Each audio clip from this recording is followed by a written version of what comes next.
Was the Pharisees good guys or bad guys? Now I know if you've been in church for some time and you've heard stories and you've read stories, you're gonna say Pharisees is the bad guys. The truth is, Pharisees was kind of like the church people of the day. You know, we might call them church people today, but call them, some of them, the elite was the Pharisees back in the day. Well, they would add to Scripture. And I don't think they added to Scripture to try to hurt people.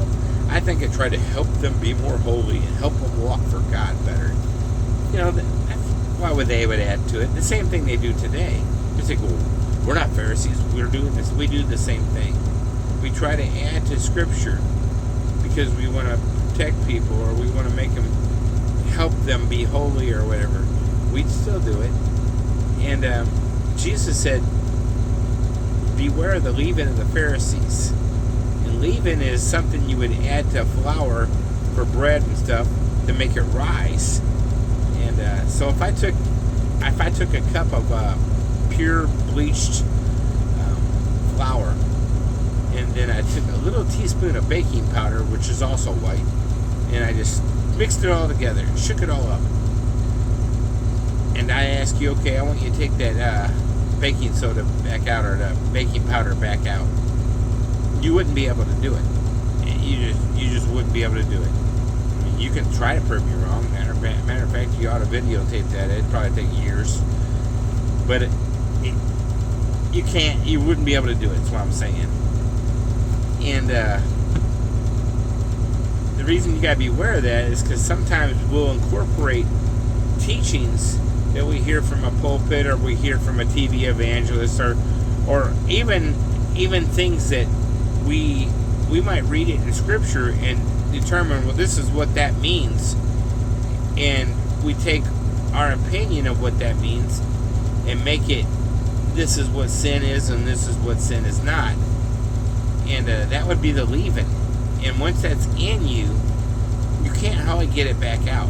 I mean, you can't. It's in you as this is Scripture. And if you was shown Scripture to disprove what you believe, you still wouldn't listen. You wouldn't, because it's in you. So that's why Jesus told us to beware of this basically the stuff that we add to Scripture and what it means and how that's leaven of the Pharisees. I mean, some Scripture, there is no doubt what it means. It says directly what it means.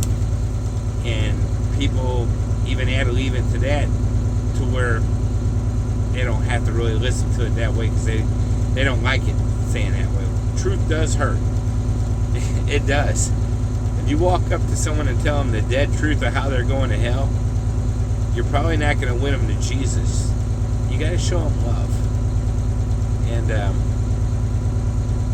I don't know why I'm even telling you all this, but some of you need to hear this because you've been either using the leaven or hearing the leaven and it's still with you, or you done realize that you just can't make this walk with Jesus because there's no way you can do all this. Well, guess what? There's no way you can do all the Scripture either. That's why Jesus had to come here and die on a cross so you could be saved. He loves you. He wants you there. That's why He did that, so you'd have the opportunity to be with Him in heaven and not here on earth where we keep screwing up. Wait. We are in this together. I am pulling for you. I love you. I want you to know that Jesus Christ loves you and He died for you. And no matter how out there you are, God can still heal you. He can still help you.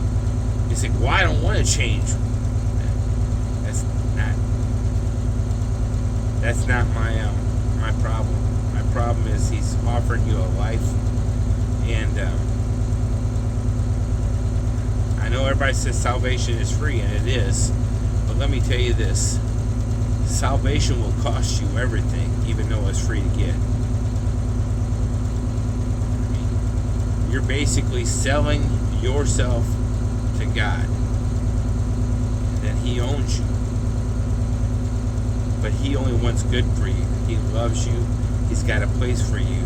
It might be hell here on earth, but it won't be that way forever. Life's just a vapor. That is Bible right there. God bless you. Love you. Bye.